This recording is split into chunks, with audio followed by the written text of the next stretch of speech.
जय हिंद साथियों, कैसे हैं आप। उम्मीद करता हूँ बेहतर होंगे, पढ़ाई अच्छे से कर रहे होंगे दोस्तों। और जो भी वीडियोस इस चैनल पे पढ़ रहे हैं उनसे आपको निश्चित तौर पर मदद मिल रही होगी। जीएस में जितने भी सेक्शन हैं उनमें से बहुत सारी सीरीज़ शुरू हो चुकी हैं और अगर आप देख रहे होंगे तो क्रम से एक एक टॉपिक जो है अच्छे से पढ़ाया और समझाया जा रहा है। अगर आपको लगता है तो कि कोई समस्या है या और बेहतर किया जा सकता है तो आपके सुझाव आमंत्रित हैं दोस्तों। तो आप बिल्कुल जो है तैयारी को इसी तरह ग्रिप बना के रखिए, क्योंकि परीक्षाएं आगे आने वाले 2-4 महीनों में दोस्तों परीक्षाएं होने वाली हैं बहुत सारी, और अपनी एक सीट आप जो है सुरक्षित कर लीजिए। आप दोस्तों मेरे साथ पढ़ रहे हैं बायोलॉजी, ठीक है। बायोलॉजी सेक्शन में हम लेके चल रहे हैं, कुछ संघ के बारे में डिस्कस हो रहा है। तो जल्दी जल्दी में जो महत्वपूर्ण चीज़ें हैं उनके बारे में हम देख लेंगे, क्योंकि जंतु जगत में अगर हम एक क्रम से चीज़ों को समझे रहेंगे तो सवाल पूछा जाता है, कहीं से भी पूछा जाता है, तो आप कहीं भी असहज स्थिति में ना हो। कुछ सेक्शन होते हैं बायोलॉजी के दोस्तों वो ज़्यादा महत्वपूर्ण होते हैं, कुछ ऐसे होते हैं जहाँ से जो है कम प्रश्न आते हैं, लेकिन हमें ओवरऑल पूरा सिलेबस कवर भी करना है। और लास्ट में जब हम प्रैक्टिस सेशन कराएंगे तो उसमें हम हाईलाइट करेंगे उन प्रश्नों को जो ज़्यादा पूछे जाते हैं, ठीक है। आइए दोस्तों लेके चलते हैं हम आपको संघ। हम पिछली क्लास में थे कहाँ पर दोस्तों, संघ एनिलिडा। संघ एनिलिडा के आसपास थे हम लोग। कुछ चीज़ें डिस्कस हो गई थी और कुछ चीज़ें बची थी। जैसे हमने देखा था एनिलिडा में क्या होता है, खंडयुक्त शरीर होता है। इसके जो जीव होते हैं दोस्तों, इसके जो जीव होते हैं वो क्या होते हैं, खंडयुक्त शरीर वाले होते हैं, ठीक है। इनका जो शरीर होता है वो खंडयुक्त होता है। और ये होते कैसे हैं दोस्तों, स्वतंत्र जीवी भी हो सकते हैं और ये स्वतंत्र जीवी भी हो सकते हैं और परजीवी भी हो सकते हैं। तो हमने देखा क्या, स्वतंत्र जीवी परजीवी भी हो सकते हैं, ठीक है, दोनों हो सकते हैं। इनका जो शरीर होता है दोस्तों क्या होता है, शरीर जो इनका होता है एनिलिडा संघ के जीवों का जो शरीर होता है, देखिए दोस्तों हम कुछ उदाहरणों के साथ लेके चलते हैं तो आपको समझने में भी आसानी होगी। केचुआ, जोंक, क्योंकि इन जंतुओं से आप भली भांति परिचित होंगे। ये जंतु किस संघ में आते हैं, एनिलिडा संघ में आते हैं। तो जब आप विशेषताएं पढ़ेंगे, प्रमुख लक्षण आप देखेंगे तो इनसे आप कोरिलेट कर पाएंगे, चीज़ें और समझ पाएंगे। अब आपने देखा है कि जो है एनिलिडा या केचुआ या जोंक का जो शरीर होता है दोस्तों क्या होता है, खंड युक्त होता है, ठीक है। आपने देखा होगा इस तरह का इनका शरीर होता है, वलय जैसा जो है होता है इनके शरीर में, ठीक है। कैसा होता है, वलय होता है शरीर में। तो इस तरह इनका शरीर होता है। स्वतंत्र जीवी होते हैं, परजीवी भी होते हैं। जैसे यहीं पर जो पहला उदाहरण है, जो केचुआ आप देख रहे हैं दोस्तों, केचुआ स्वतंत्र जीवी होता है, लेकिन जो क्या है, रक्ताहारी परजीवी। क्या है, रक्ताहारी परजीवी, ठीक है, समझ में आया। चलिए इनका जो शरीर होता है दोस्तों वो कैसा होता है, त्रिस्तरीय होता है। कैसा होता है, त्रिस्तरीय। त्रिस्तरीय का मतलब क्या हुआ कि जैसा हमने और जीवों के बारे में देखा कि इसमें जो है एक्सोडर्म, मेसोडर्म और एंडोडर्म पाया जाता है, ठीक है। तीनों स्तर में शरीर बटा होता है। आइए जल्दी से और कुछ बातों को देख लिया जाए जो बहुत महत्वपूर्ण है, उन्हीं चीज़ों को डिस्कस करेंगे और टॉपिक खत्म करेंगे जल्दी से, ठीक है। चलिए दोस्तों, इनके जो शरीर में कांटे नुमा शूट पाए जाते हैं, क्या होते हैं, शरीर में छोटे छोटे कांटे नुमा शूक पाए जाते हैं, ठीक है। छोटे छोटे शरीर में छोटे छोटे कांटे के आकार के जो है शूक मिलते हैं, ठीक है। चलिए, अंग और अंग तंत्र का पूर्ण विकास होता है इन जीवों में। एनिलिडा में क्या होता है, अंग और अंग तंत्र का पूर्ण विकास होता है। क्लियर हुआ। मतलब अंग के स्तर पे और अंग तंत्र के स्तर पे पूर्ण विकसित होते हैं एनिलिडा संघ के जंतु। क्लियर हुआ? चलिए आइए और देखते हैं इनके विषय में दोस्तों। केचुआ और जोंक को आप ध्यान में रखिए, ये एनिलिडा संघ के जीव हैं। हर संघ को पढ़ने के साथ साथ आप उस संघ के जो भी ऐसे जीव हैं जिनसे आप परिचित हैं या वो बहुत ज्यादा कॉमन है, उनको अपने दिमाग में रख के उस संघ की सारी विशेषताओं को आप याद करिए, आपको याद करने में आसानी होगी। ठीक है, एक ट्रिक है ये। अब चलिए, आहार नाल इनका जो होता है दोस्तों, आहार नाल जो होता है वो पूर्ण रूप से विकसित होता है, पूर्ण रूप से विकसित होता है। क्लियर हुआ? पूर्ण रूप से विकसित होता है। ठीक है, रक्त का परिसंचरण कैसे होता है? इनमें जो है रक्त का संवहन कैसे होता है या परिसंचरण कैसे होता है? तो ये बाकायदा दोस्तों क्या होता है, बंद रुधिर वाहिनियों द्वारा होता है। ठीक है, मतलब हम कह सकते हैं कि रक्त जो परिसंचरण होता है, रक्त परिसंचरण बंद रुधिर नलिकाओं द्वारा। दोस्तों संघ के बारे में बुलेट फॉर्म में आप एक नोट्स बना लीजिए, मतलब जो चीज़ें हैं पॉइंट हैं आप उसको अपने शब्दों में शॉर्ट में जो है नोट कर लीजिए। ये आपको लास्ट टाइम में रिवीजन में काम आएगा, आपको हमेशा के लिए ये याद हो जाएगा और रिवीजन करेंगे तो आसानी होगी। कहने का मतलब अगर आप ऐसे देखेंगे तो भूल जाएंगे। ठीक है, तो फैक्ट जो है बुलेट फॉर्म में शॉर्ट में अपने शब्दों में आप नोट्स जरूर बना लीजिए। ठीक है, ताकि आपके भविष्य में काम आए। तो बंद रुधिर नलिकाओं से जो है क्या होता है, रक्त का परिसंचरण होता है। और हीमोग्लोबिन जो होता है दोस्तों, इनमें हीमोग्लोबिन पाया जाता है, हीमोग्लोबिन प्रोटीन इनमें भी पाया जाता है। और हीमोग्लोबिन की वजह से रक्त का रंग क्या होता है, लाल होता है। अब हीमोग्लोबिन क्या होता है, रक्त कणिकाओं में नहीं घुला होता, रक्त कणिकाओं में नहीं घुला होता। ठीक है, रक्त कणिकाओं में नहीं होता, बल्कि क्या होता है, ये प्लाज्मा में घुला होता है, प्लाज्मा में घुला होता है। क्लियर हुआ दोस्तों? कहाँ घुला होता है? प्लाज्मा में। ठीक, चलिए उत्सर्जन, उत्सर्जन के लिए इनके विशेष अंग होते हैं वृक्क। जैसे मनुष्य में उत्सर्जन वृक्क के द्वारा होता है, तो उत्सर्जन किसके द्वारा होता है? वृक्क के द्वारा। क्लियर हुआ? उत्सर्जी अंग कौन सा है इनका दोस्तों? वृक्क है। चलिए ठीक है, आइए देखते हैं कि तंत्रिका तंत्र इनमें उपस्थित होता है कि नहीं दोस्तों? बिल्कुल, तंत्रिका तंत्र में क्या होता है, तंत्रिका जाल होता है, तंत्रिका जाल होता है, मस्तिष्क होता है, मस्तिष्क और तंत्रिका रज्जु, मतलब पूरा तंत्रिका तंत्र जो है इनमें स्पष्ट जो है उपस्थित होता है। नर्वस सिस्टम पूरी तरह से विकसित होता है। क्लियर हुआ? चलिए, कुछ जंतु क्या होते हैं दोस्तों? एक लिंगी होते हैं, कुछ जो है एक लिंगी होते हैं और कुछ क्या होते हैं? द्विलिंगी। क्लियर हुआ? या उभयलिंगी हम कह सकते हैं, उभयलिंगी मतलब उभयलिंगी और एक लिंगी दोनों किस्म के जंतु पाए जाते हैं। ठीक है, दोनों किस्म के जंतु पाए जाते हैं। चलिए, ये आपका क्लियर हो गया दोस्तों। एनिलिडा संघ की जो प्रमुख विशेषताएं हैं ये हम लोगों ने देख ली। ठीक है, एनिलिडा संघ की जो भी महत्वपूर्ण विशेषताएं हैं, प्रमुख लक्षण हैं, वो हमने देख लिया। उदाहरण देखते हैं दोस्तों, कौन कौन से ऐसे जीव हैं, जंतु हैं जो एनिलिडा संघ के उदाहरण हैं। ठीक है, उदाहरण में देखते हैं। सबसे पहले तो आप जोंक और केचुआ ही मान के चलिए, केचुआ,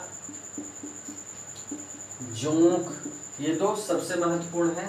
उसके बाद नेरिस होता है, नेरिस होता है, नेरिस के अलावा एफ्रोडाइट होता है।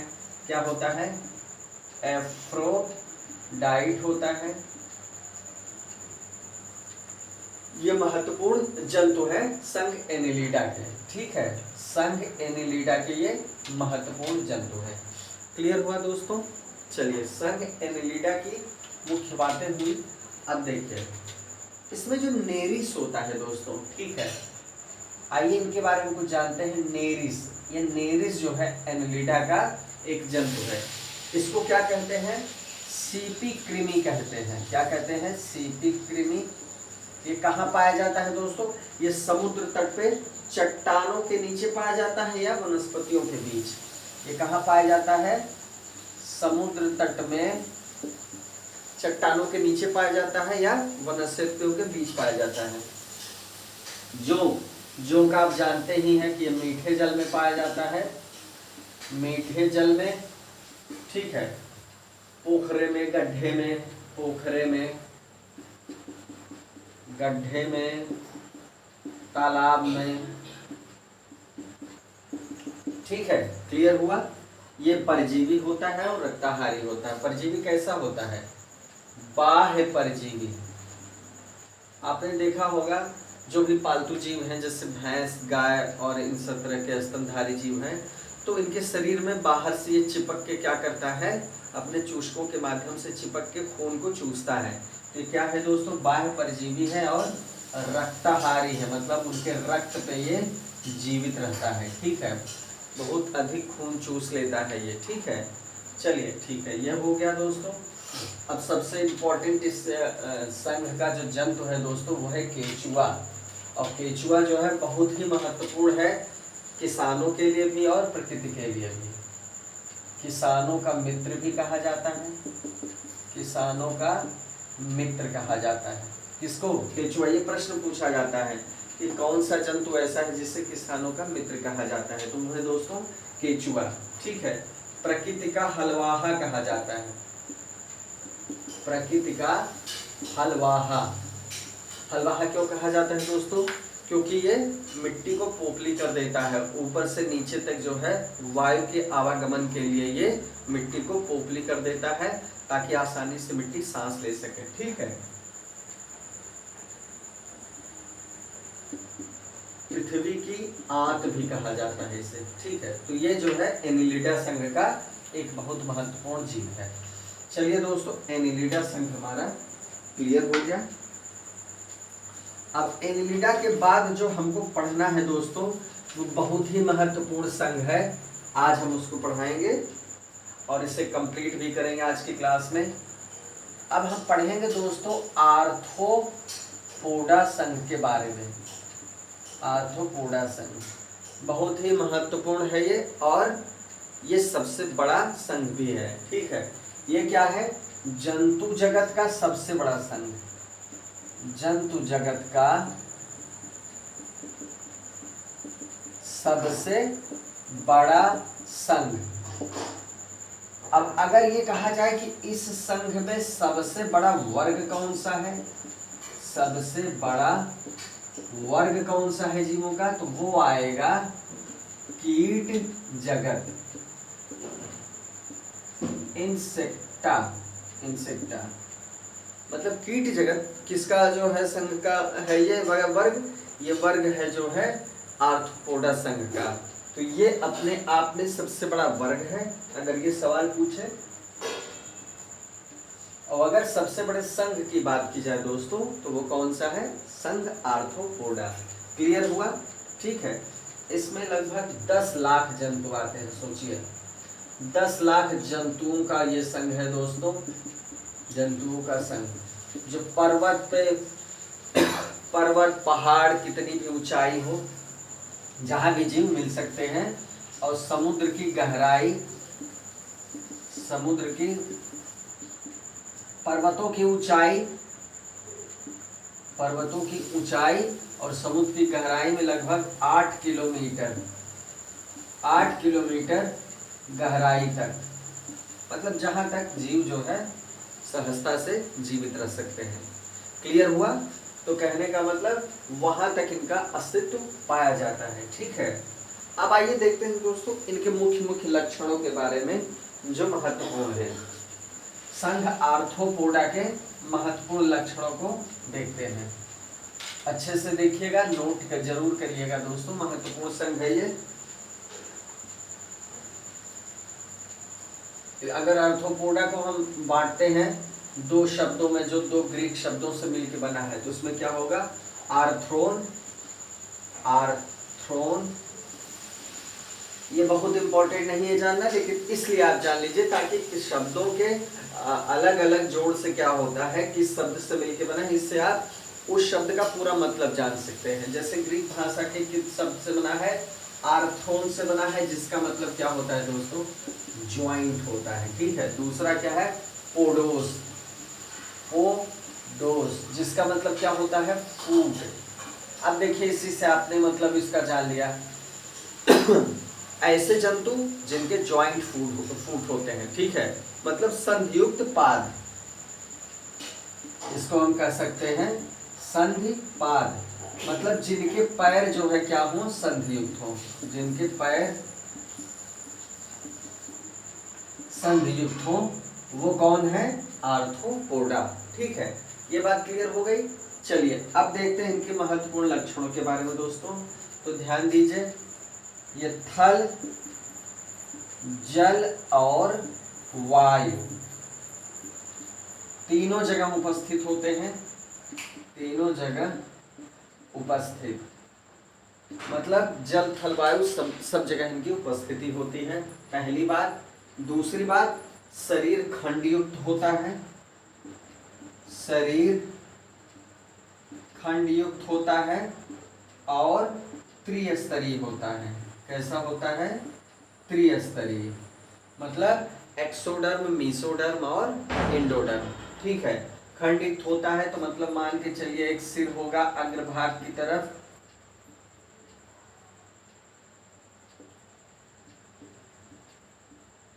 और ऐसे जो है इनमें पैर पाए जाएंगे। ठीक है, इनमें पर ये हमने एक तिलचट्टे का उदाहरण लिया है, तिलचट्टे का शरीर बनाया हमने, तो इसमें आप देख रहे हैं सिर है, ये वक्ष है और ये संधियुक्त पाद है। ठीक है, ये जो है इनका विभाजन है, तो ये खंडयुक्त इस तरह होता है। जैसे आपने एनिलिडा में देखा, प्लेटीहेल्मिन्थीज में देखा, उन सब में अलग तरीके से, इनमें अलग तरीके से। ठीक है, तो शरीर खंडित होता है और त्रिस्तरीय होता है। क्लियर हुआ दोस्तों। शरीर सिरवक्ष और उदर में विभाजित होता है। ठीक है, सिरवक्ष और उदर में विभाजित होता है। चलिए आगे देखते हैं दोस्तों। कभी कभी क्या होता है, सिर और वक्ष जुड़ के क्या करते हैं, सिरोवक्ष का निर्माण करते हैं। अब देखिए बाह्य कंकाल होता है इनमें दोस्तों, ये देखिए ये जो इनके पंख होते हैं और इनमें जो है शरीर का बाह्य कंकाल होता है, इनके शरीर का जो बाह्य कंकाल होता है एक मोटी काइटिन का बना होता है। किससे बना होता है, मोटी, जो उच्चर्म होता है ये मोटी काइटिन का बना होता है। काइटिन का क्या बना होता है, उच्चर्म। ठीक है, ये काइटिन से निर्मित होता है। क्लियर हुआ। चलिए अब दोस्तों और क्या समझना है, संधियों खंडों में क्या होता है, पैरों के जोड़े लगे होते हैं। ये आपने देखा, यहाँ पर देखा कि जो खंड है इनसे पैरों के जोड़े निकले होते हैं, ऐसे करके पैरों के जोड़े निकले रहेंगे। ठीक है, दो दो जोड़े, मतलब एक तरफ एक जोड़ा रहेगा, एक तरफ दूसरा जोड़ा रहेगा, इस तरह जोड़े में पैर होते हैं। ठीक है, अब देह गुहा क्या होती है दोस्तों इनकी, देह गुहा। देह गुहा आप जान रहे हैं किसको कहते हैं, कि शरीर की जो दीवार होती है दोस्तों और आहार नाल होती है, इसके बीच का जो हिस्सा होता है उसे देह गुहा कहा जाता है। तो इनमें देह गुहा क्या होती है, देह गुहा एक रुधिर गुहा होती है, रुधिर गुहा होती है, रुधिर गुहा होती, देह गुहा क्या होती है, रुधिर गुहा होती है। और किससे बनी होती है दोस्तों इनमें, ये रुधिर वाहिनियों से। किससे बनी होती है दोस्तों, रुधिर वाहिनियों से। क्लियर हुआ। अब देखिए आहार नाल कैसी होती है दोस्तों इनमें, आहार नाल होती है पूर्ण, आहार नाल में कैसी होती है, पूर्ण होती है, पूर्ण होती है। और कैसे इसमें होता है, मुख के चारों ओर मुखांग होते हैं। ठीक है, जैसे मुख है ये इनका, तो यहाँ पर क्या होगा, मुखांग होंगे, ये तो इनका एंटीना होता है। अब यहाँ पर मुखांग होते हैं, मुख का आगे का हिस्सा जिससे ये काटते हैं। तो जो है मुखांग कैसे होते हैं, मुखांग ये अपने शिकार को या भोजन को दोस्तों काटने के लिए या चूसने के लिए विशेषीकृत होते हैं। मतलब अगर उनका काम काटना है तो उस तरह विशेषीकृत होंगे, अगर काम चूसना है जैसे मधुमक्खी है तो उसमें क्या होता है, चूषकांग बने होते हैं ताकि वो मकरंद जो है चूस सके, फलों का रस चूस सके। तो इस तरह विशेषीकृत होते हैं। जैसे मच्छर ही आप देखते हैं, मॉस्किटो, ये क्या होता है, संघ आर्थ्रोपोडा का ही एक जीव है, इंसेक्टा वर्ग का है। तो ये क्या होता है, इसका मुखांग एक अलग तरीके से विशेषीकृत होता है ताकि ये खून चूस सके, या फिर नर अगर है तो वो फूलों का रस चूस सके। क्लियर हुआ। आहार नाल क्या होता है, पूर्ण विकसित होता है, और मुखांग अनुकूलित होते हैं किसके लिए, चूसने के लिए या काटने के लिए, ठीक है, या चबाने के लिए। चलिए, पेशी तंत्र क्या होता है इनमें, पेशी तंत्र इनमें विकसित होता है। पेशी तंत्र जो है आर्थ्रोपोडा संघ में दोस्तों विकसित होता है, ठीक है। इनमें खुला रुधिर परिसंचरण तंत्र होता है, खुला रुधिर परिसंचरण तंत्र।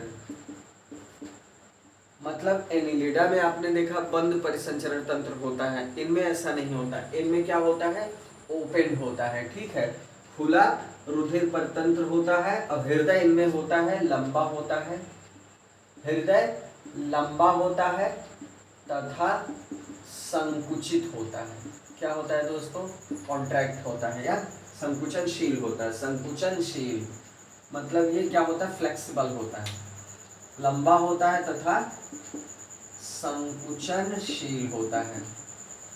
इनमें जो हर्ट पाया जाता है वो संकुचनशील होता है और थोड़ा सा लंबा होता है। क्लियर हुआ। श्वसन क्रिया इनमें कैसे होती है दोस्तों, श्वसन क्रिया, श्वसन क्रिया महत्वपूर्ण है, इनमें से सवाल पूछा गया दोस्तों। ये शरीर की सतह द्वारा होती है, शरीर की सतह द्वारा होती है श्वसन क्रिया इनमें।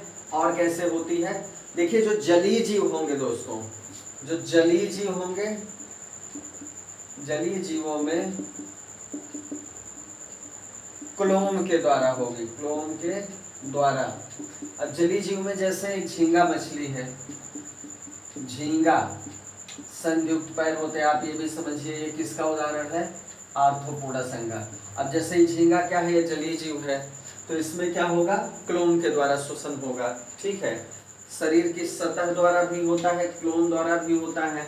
और स्थल प्राणियों में जो स्थलचर हैं उनमें श्वसन कैसे होता है, ट्रैकिया द्वारा, ट्रैकिया, ट्रैकिया, ट्रैकिया द्वारा इनमें श्वसन होता है, ठीक है। चलिए ये क्लियर हुआ।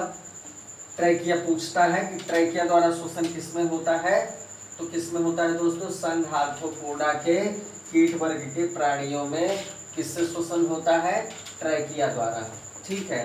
किसके द्वारा, श्वास नली इसको बोलते हैं, जिसको ट्रैकिया भी बोलते हैं। चलिए, उत्सर्जन क्रिया कैसे होती है दोस्तों, उत्सर्जन, उत्सर्जन क्रिया इनमें कैसे होती है। उत्सर्जन क्रिया के लिए क्या होता है, मैलपीगियन नलिकाएं होती है। क्या होती हैं, कुछ नलिकाएं होती हैं जिनको मैलपीगियन या मैलपीघी भी, इनको कहीं कहीं किताबों में मैलपीघी नलिकाएं भी कहते हैं, नलिकाएं, चाहे जो आप समझ लीजिए, मैलपीघी या मैलपीगियन नलिकाएं। इनके द्वारा क्या होता है, उत्सर्जी पदार्थ बाहर निकाल दिए जाते हैं, शरीर से बाहर निकाल दिए जाते हैं। या हरित, इनको हरित ग्रंथियां भी कहते हैं, हरित ग्रंथियां। क्लियर हुआ, नोट डाउन जरूर कर लीजिएगा दोस्तों। इन जीवों में, आर्थ्रोपोडा संघ के जीवों में, जंतुओं में क्या होता है, तंत्रिका तंत्र पूर्ण रूप से विकसित होता है। तंत्रिका तंत्र क्या होता है, पूर्णतः विकसित होता है। तंत्रिका तंत्र क्या होता है दोस्तों, पूर्ण रूप से विकसित होता है। चलिए ये भी हो गया। और कुछ बचा है दोस्तों तो उसको भी देख लिया जाए। अच्छा, जनन देख लेते हैं दोस्तों। तो सामान्यतः ये क्या होते हैं, सामान्यतः जो है ये एक लिंगी ही होते हैं। ठीक है, क्या होते हैं, एक लिंगी, मतलब यूनी, क्या होंगे, यूनिसेक्सुअल। ठीक है, एक लिंगी होते हैं। अब इनमें दोस्तों एक महत्वपूर्ण बात है कि जीवन चक्र में, इनके जीवन चक्र में लार्वा अवस्था पाई जाती है। लार्वा अवस्था, ये लार्वा अवस्था से गुजरते हैं दोस्तों। ठीक है, और ये जो है क्या होते हैं, बाद में रूपांतरित होकर क्या बन जाते हैं, वयस्क। आपने मच्छरों में देखा होगा दोस्तों, मच्छरों में आपने देखा होगा कि पहले लार्वा बनते हैं, इसके बाद जो है ये पूर्ण रूप से विकसित होकर वयस्क बन जाते हैं। पहले अंडे होते हैं, अंडों से जो है ये लार्वा बनते हैं, फिर धीरे धीरे क्या होता है, ये वयस्क में परिवर्तित हो जाते हैं। क्लियर हुआ? चलिए, निषेचन इनमें कैसे होता है दोस्तों,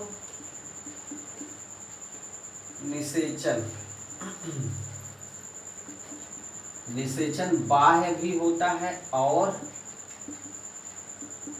आंतरिक भी होता है, बाह्य और आंतरिक दोनों होता है। निषेचन इनमें बाह्य और आंतरिक दोनों तरीकों से होता है। चलिए, ये सारी बातें हो गई।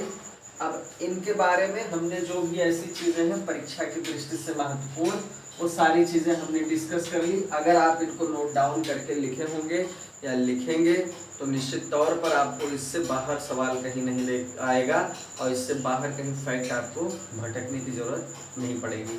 लेकिन अगर आप नहीं लिखे हैं और प्रश्न पूछ लेगा तो आप असहज स्थिति में आ जाएंगे, क्योंकि जब कई संघ आप एक साथ पढ़ लेंगे तो बहुत सारी चीज़ें मिक्सअप हो जाएंगी।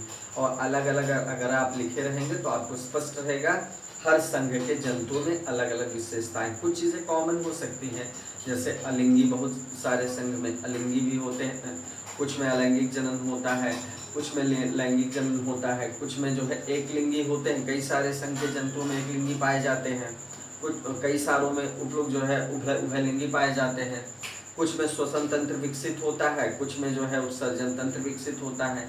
तो कहने का मतलब ये सारी चीज़ें आप समझे रहेंगे तो आपको स्पष्ट रहेगा।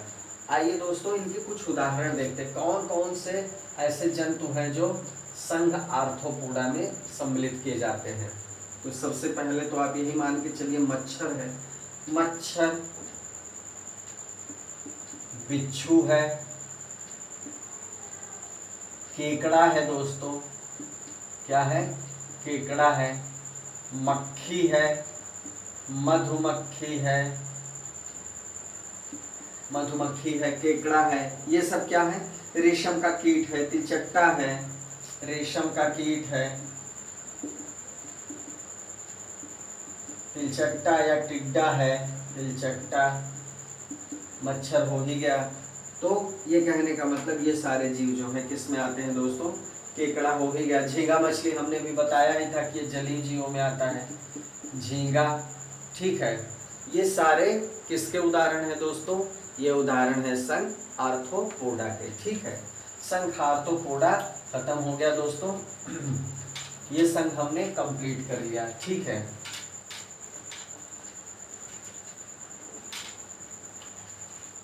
आइए दोस्तों एक संघ को शुरू करते हैं। हमने एनिलिडा को कंप्लीट कर लिया, हमने आर्थ्रोपोडा को भी देख लिया दोस्तों। इसमें सिर्फ कुछ फैक्ट्स हैं, आपको चीज़ों को बस याद करना है, एक जगह रखना है, बहुत कुछ समझने जैसा नहीं है। ठीक है, आइए एक संघ और शुरू करते हैं आज दोस्तों, संघ मोलस्का। मोलस्का, इसको भी देख लेते हैं, कुछ चीजें इसकी महत्वपूर्ण है, देख लेते हैं।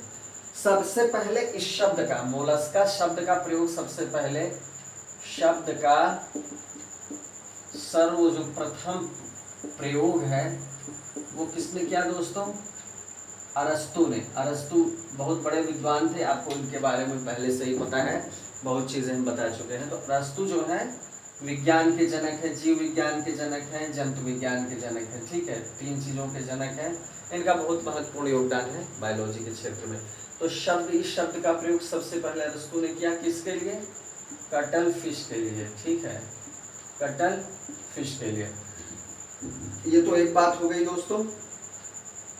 अब इसका जो है नाम मोलस्का क्यों रखा गया?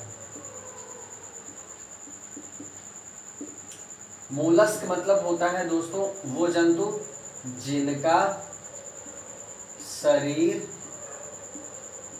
बहुत कोमल होता है।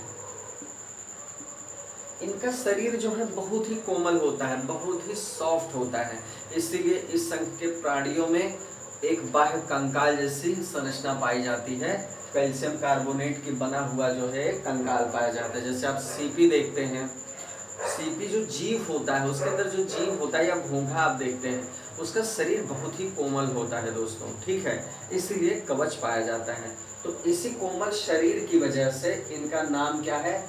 मोलस्का रखा गया है, ठीक है। इसके पीछे यही कारण है। क्लियर हुआ?